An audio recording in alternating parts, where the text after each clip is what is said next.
তো বন্ধুরা, এই ছাগলের বাচ্চাটাকে আমি কিন্তু কয়েকদিন ধরে কিন্তু এই চোখে ছানি পড়ে গেছে, তার জন্য কিন্তু কুয়াডেক্স ইঞ্জেকশন, ডেক্সামেথাসোন সোডিয়াম ফসফেট আমি কিন্তু ইঞ্জেকশন করে দিচ্ছি 0.1।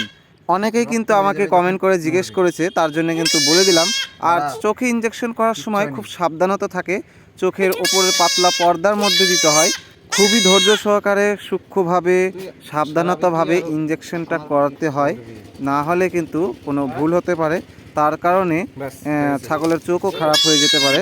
ভিটামিন এ ইঞ্জেকশন কিন্তু করতে হবে এই চোখে ছানি পড়ে গেলে, খুবই কার্যকারী। এটা অবশ্যই দিতে হবে ভিটামিন এ ইঞ্জেকশন, তাহলে কিন্তু ছাগল দ্রুত কিন্তু রিকভারি করবে আর ভালো হয়ে যাবে। আমি কিন্তু 2-3 দিন ধরেই কিন্তু ইঞ্জেকশন করছি, এরই মধ্যে কিন্তু ছাগল খুবই সুস্থ হয়ে গেছে। এখন কিন্তু ছাগলের বাচ্চা দেখতেও পাচ্ছে আর ছানি পড়াও কিন্তু কমে যাচ্ছে। চোখে ছানি পড়ে গেলে বরিক পাউডার কিন্তু খুবই কার্যকারী। হালকা গরম জলের মধ্যে 1 চিমটি পরিমাণ বরিক পাউডার দিয়ে চোখটাকে ওয়াশ করে দিলে খুবই ভালো হয় এই চোখে ছানি পড়া। আবার ঘরোয়া পদ্ধতিতে বাড়িতে যদি নুন থাকে 1 চিমটি পরিমাণ উষ্ণ গরম জলে নুন দিয়ে এই চোখটাকে ওয়াশ করে দিলেও সেক্ষেত্রেও কিন্তু এই চোখে ছানি পড়া কিন্তু কমে যায় কিংবা ভালো হয়ে যায়।